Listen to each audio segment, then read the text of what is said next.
So we're about to get started. I miss you guys. And I already said my PSA for the night. And I'm probably going to say this all throughout the night for those that didn't know, those that knew, that were there.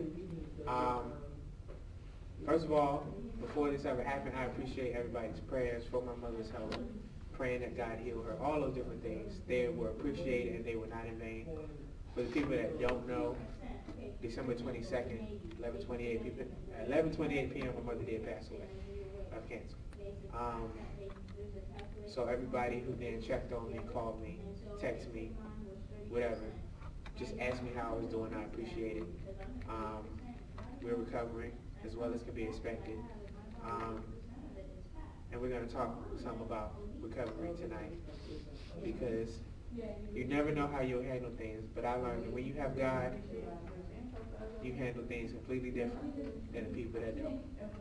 And also, I'll say this, that when she passed, the level of peace that I had was partly God, and it was partly because I did everything that I could do before she died. So I had no regrets. I was there. I stayed, because when she got close to passing or whatever, she couldn't be home by herself. She was on hospice care. So we had to rotate. I found out that when you have Medicare and stuff like that, if you have a house or a nice car, they don't pay for certain stuff. So they wouldn't pay for her to have a nurse. They would pay for aides to come 1 hour a day. The other 23 hours, me and my brothers and her friends had to rotate, staying with her 24 hours a day, 7 days a week. So because she had a car, because she had a house in the Escalade, they wouldn't pay for her nurse. So because I made the decision to sacrifice other parts of my life to be there for her, and I was there when she passed, I watched her pass. Wasn't very pleasant, but I was there. All these different things. I had no regrets because I did everything I could possibly do. And I'll tell you this, I don't really care what differences you have with people that are your family that are close to you. Put them aside because you don't know.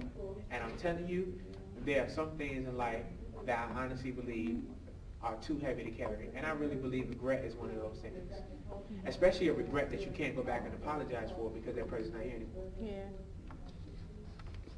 And the one thing that I heard consistently as we were going into the funeral was, the people who make the most noise are usually the people that did the less when they were alive. And I found out that's true. People that did the most crying were the people who were nowhere to be found when she was sick and we needed help. Me and my brothers, we was there. And we cried the least. But we had peace. So I don't know what differences you may have with people close to you, family members, friends, whatever the case may be, but be the big person. Put those differences aside because you don't want to look up and regret the fact that you weren't there when they needed you.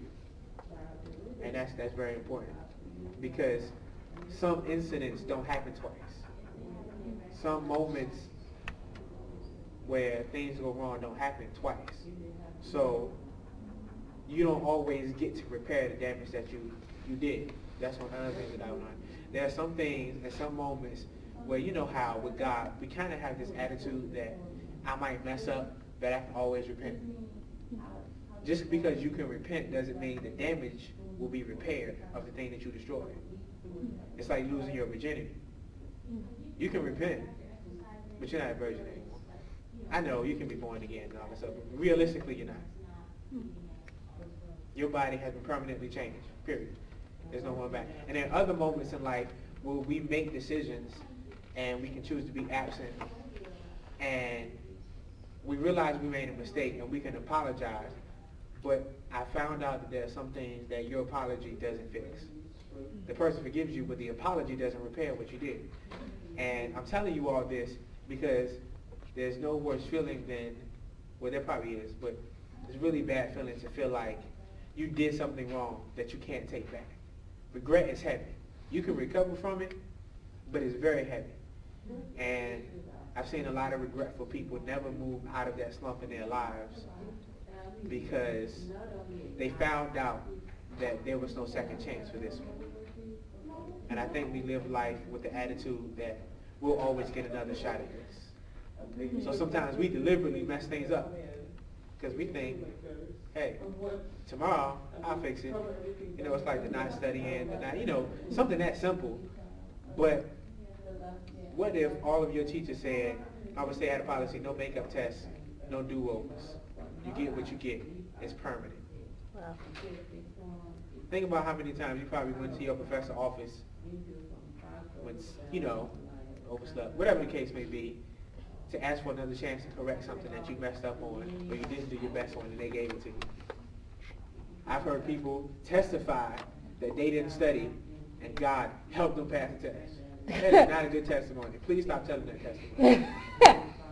That makes God look irresponsible. He's helping you cheat. That if you don't take care of your end of things, he's still going to make a way for you. And sometimes he does because he's a parent. And if any of us have parents, we can think of times that our parents came and fixed some stuff that we messed up terrible. But as you get older, parents stop fixing stuff as much. Because I found out, I think they say that if you don't beat your kids, the police will beat them for you, or beat them for you. And that's kind of what happened. As you get older, God's like, okay, clearly when I was trying to tell you not to do this and I was helping you, you weren't listening. So now you're going to bust your head and I'm going to let you bust your head wide open. It'll heal. You're not going to die, but this is going to hurt really bad. So I want to encourage you to, like Madam said, take advantage of those opportunities. Don't live life as if tomorrow's promised, because it might be promised for you, but not for them. Or maybe tomorrow's the day they decided they were done with it, they're fed up, and they're over, they're finished with you. Think about the people that we're kind of like, we'll fix it, and we really do care about those people, and if we were to go back and then say, you know what, I waited for a long time for this moment, and I decided this morning at 8 o'clock p.m. that even if you show back up, I don't want anything to do with you. That would suck. Because ain't nothing like humbling yourself and still getting rejected. That feeling is like adding salt to the wound. It already hurt. And then you humbled yourself and you still got played. I'm just saying these things that I experienced. So take advantage of those opportunities, because there are some things that I found out are irreparable. And the reason that they're irreparable isn't because God can't fix them. It's because some incidents don't repeat themselves. Somebody's mother died. Most times they don't have another one. They don't have a backup one. You can't be there the next time one. Think about it. You know what I'm saying? Or, you know, somebody get evicted or something like that, and you say, well, normally I will let you stay with me, but I'm busy tonight. No, because I've heard that, and I've had people call me, and I was tired. I just got off work. It's like 12 o'clock in the morning. You calling me.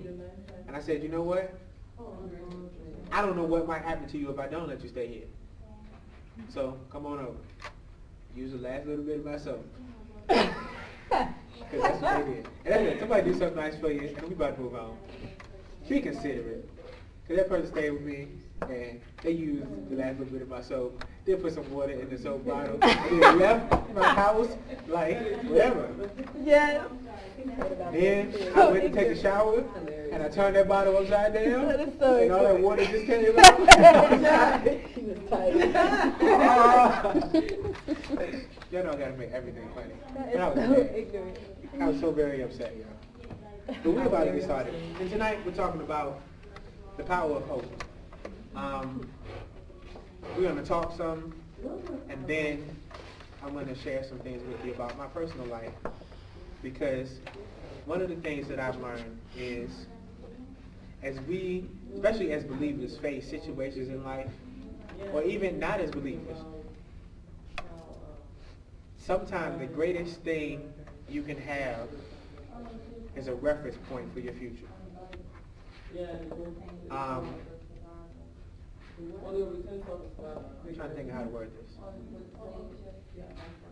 A testimony. Because you can be not saved and have a testimony. You can be saved and have a testimony. It's a story. It is evidence of an experience that happened to you, good or bad. Think about it like this. When women, like they make the movies, and all these movies, and they make these comments about the fact that all men are dogs. That's somebody's testimony. And if you're convinced by their testimony, then you have hope in what they have hope in.